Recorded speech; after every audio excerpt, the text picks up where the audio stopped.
Olá pessoal, esse é um videozinho rápido explicando de maneira bem simples e também rápida como utilizar o diagrama de Craig. Bom, o diagrama de Craig é um plot onde são colocadas informações a respeito dos valores quantitativos das constantes de hidrofobicidade dos substituintes, representado pela letra grega π, e da constante de contribuição eletrônica de cada grupo, representado pela letra sigma. Mas o que é que isso quer dizer? Bom, primeiro, vamos lá, a constante de hidrofobicidade. Bom, a constante de hidrofobicidade, ela mede o quanto o grupamento tem a capacidade de alterar a lipofilicidade de uma molécula, contribuindo ela própria com alguma hidrofobicidade. Então, se considerarmos a molécula de referência no ponto central, se adicionarmos a ela um flúor, nós estaremos adicionando a ela hidrofobicidade, que, ao se juntar com as características que ela já tem, qual é a resultante? Aumenta a hidrofobicidade da molécula.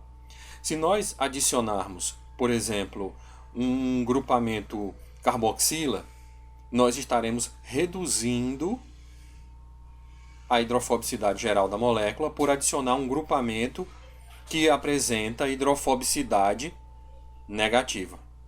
Mesma questão relaciona-se com os coeficientes de contribuição eletrônica. No caso, vamos pegar novamente o flúor. O flúor está no quadrante onde as contribuições apresentam-se contribuições retiradoras. Por que está o sinal positivo? Porque quando o grupamento retira elétrons, ele tende a aumentar o caráter positivo da região. Então, grupamentos retiradores de elétrons apresentam-se no quadrante positivo, porque eles retiram elétrons. Nesse caso, todos os grupos que estão neste lado, neste quadrante, são retiradores de elétrons, mas adicionam hidrofobicidade. Qual é a grande questão? A adição de grupamentos desse quadrante acaba aumentando a lipofilicidade geral da molécula. E nós sabemos que a lipofilicidade tem uma correlação muito próxima com a biodisponibilidade e, consequentemente, com a atividade farmacológica. Então, grupos que estão neste quadrante apresentam contribuição de retiradores, né?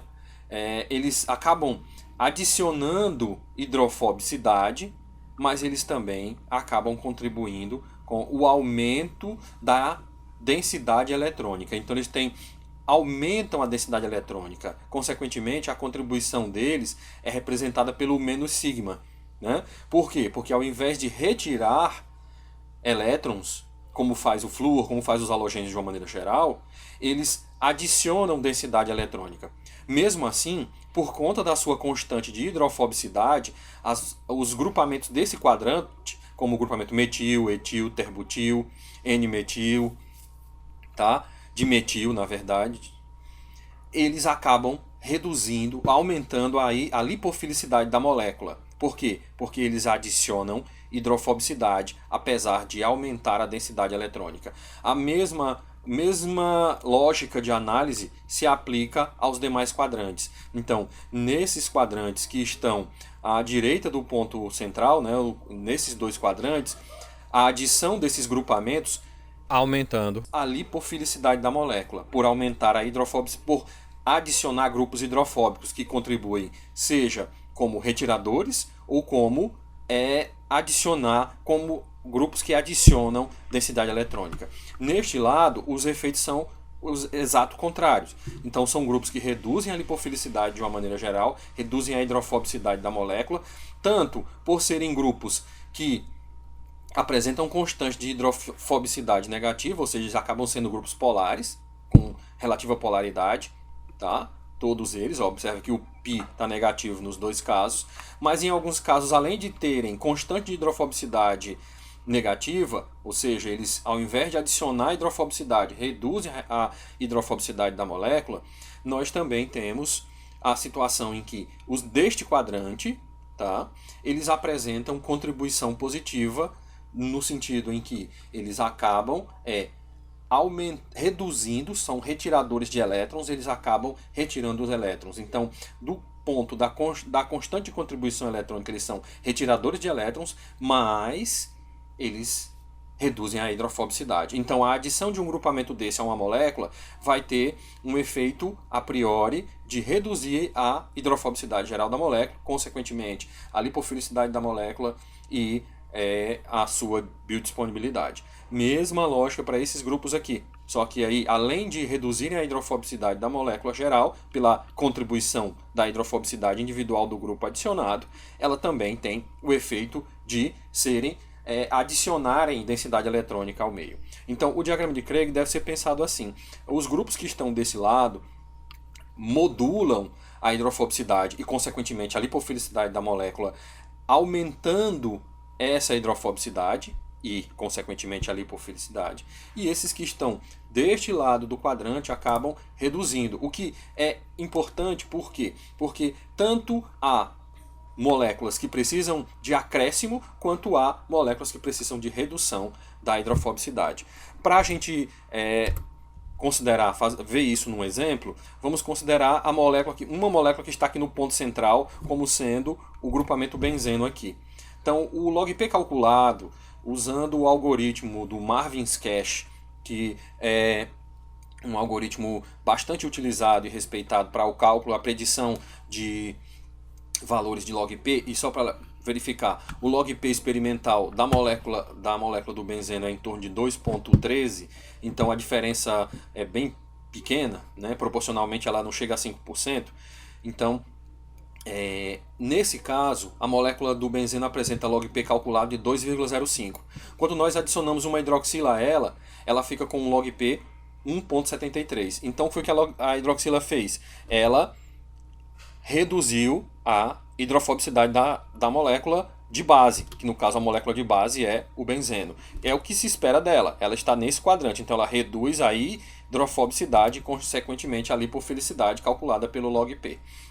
Mesma lógica para esse grupo carboxila aqui, ó, que foi adicionado, nesse caso formando o fenol, nesse caso formando o ácido benzoico.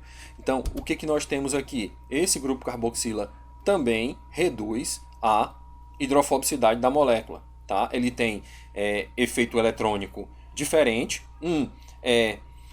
Ele acaba retirando elétrons, nesse caso por ressonância, ele acaba retirando elétrons, e esse acaba com o efeito indutivo positivo, aumentando a densidade eletrônica. Mas nos dois casos, considerando essa linha aqui e esse ponto de divisão, os grupamentos que estão deste lado acabam reduzindo a lipofilicidade e os que estão desse lado aumentando a lipofilicidade.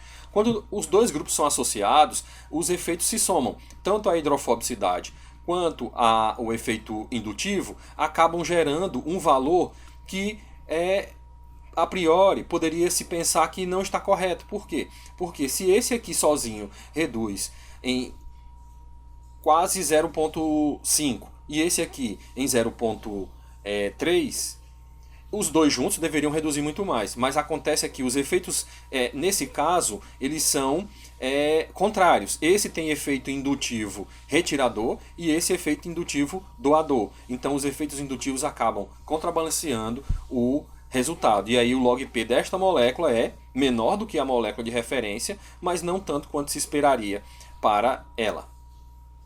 Bom, então o diagrama de Craig é uma forma de fazer uma previsão mínima de alterações do comportamento. Sempre lembrando que a molécula base de referência ela é considerada como estando neste ponto central. E aí os grupos adicionados vão fazer com que ela tenha modificações que vão nas duas direções em relação à hidrofobicidade. Dessa maneira é possível prever com um certo grau de acurácia o comportamento das alterações estruturais da molécula em relação a esse parâmetro físico-químico fundamental que afeta de maneira tão importante a farmacocinética básica das moléculas de novos fármacos, como o processo de absorção, que nós já sabemos que depende muito da difusão passiva. Então é isso, pessoal. É só uma informaçãozinha rápida de como utilizar o diagrama de Craig.